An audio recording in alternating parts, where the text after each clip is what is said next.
ভারতীয় জনতা যুব মোর্চা অন্যান্য রাজনৈতিক দলের যুব সংগঠন থেকে আমরা একটু আলাদা। আমরা রাজনীতির কর্মকাণ্ডের পাশাপাশি সামাজিক কাজও করে থাকি।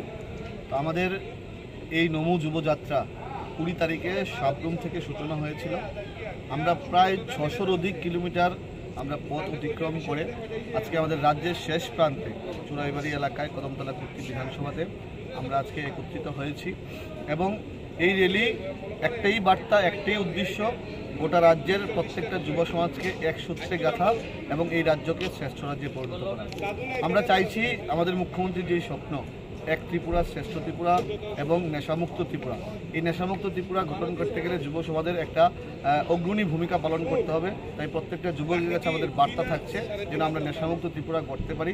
সবাই যেন, প্রত্যেকটা যুব সমাজ যেন এই নেশার বিরুদ্ধে সোচ্চার হয়ে আন্দোলন গড়ে তোলে, এটা আমরা প্রত্যেকটা যুব সমাজের কাছে এই যুব র্যালি থেকে, এই যুবযাত্রা থেকে আমরা তুলে ধরেছি। এবং আগামী 28 তারিখে আজকে আমরা ধর্মনগর পর্যন্ত আজকে আমাদের যাত্রাপথ শেষ হবে এবং 28 তারিখে আগরতলায় রবীন্দ্র ভবনের সামনে মুখ্যমন্ত্রীর উপস্থিতিতে আমাদের এই যুবযাত্রার সমাপন সমাবেশ অনুষ্ঠিত হবে। এবং এই রাজ্যের যারা সো কল্ড বিরোধী দল আছে, আমরা এই যুবযাত্রার মাধ্যমে আমরা ওনাদেরকে বলতে চাই যেন রাজ্যের শান্তির পরিবেশকে, সম্প্রীতির পরিবেশকে কোনো চক্রান্ত করে যেন বিনষ্ট করা না হয়। যুব মোর্চার কার্যকর্তারা মাঠে আছে।